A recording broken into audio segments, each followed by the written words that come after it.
Welcome to a Foxy Tech Tips tutorial on connecting your Epic Games Fortnite account to your PlayStation Network account.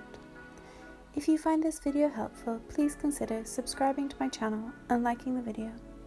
To do this, you will need to open up a web browser somewhere and head over to epicgames.com.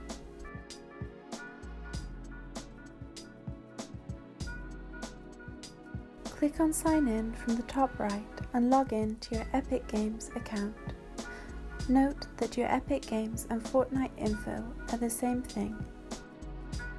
When you are logged in, tap on your profile name at the top right of the screen and then select Account.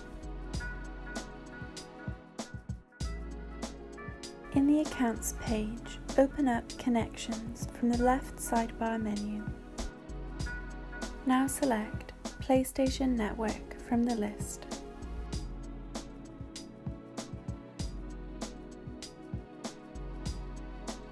Click Link Account.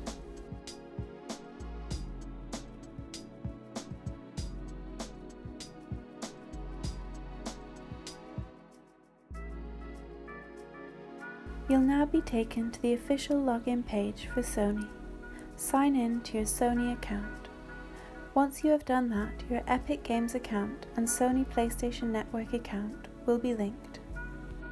And that draws an end to this tutorial. Please like the video if you found it helpful and subscribe to Foxy Tech Tips for more tips and tricks.